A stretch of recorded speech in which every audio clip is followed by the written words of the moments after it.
Israel के गजा पट्टी में ताज़ा हमलों में मजीद 50 फ़लस्तीनी शहीद हो गए हैं।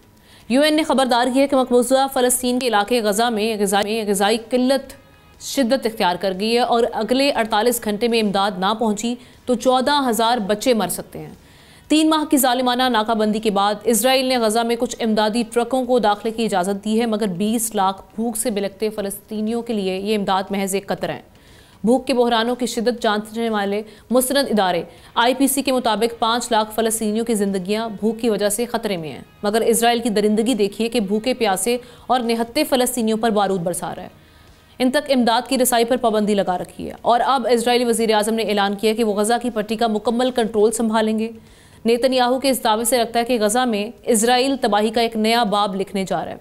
दूसरी जानिब यूरोपीय यूनियन ने इसराइल से ताल्लुकात पर नज़रसानी का फैसला कर लिया, जबकि बरतानिया ने इसराइल से तिजारती मुज़ाकरात ख़त्म कर दिए हैं। फ्रांस और कनाडा ने भी इसराइल पर पाबंदियाँ आयद करने का इंदिया दे दिया है। क्या सिर्फ धमकियाँ काफ़ी हैं या नया वाकई हम देखेंगे कि दुनिया जो है कोई बड़ा कदम उठाएगी इस जानिब?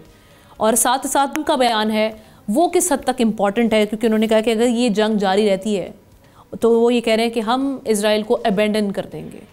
अब इन धमकियों के बाद ये देख रहे हैं हम कि किसी हद तक महदूद इमदाद जो है वो खोलने का फैसला किया गया। सब्सक्राइब करें और बेल दबाएं ताकि कोई खबर रह न जाए।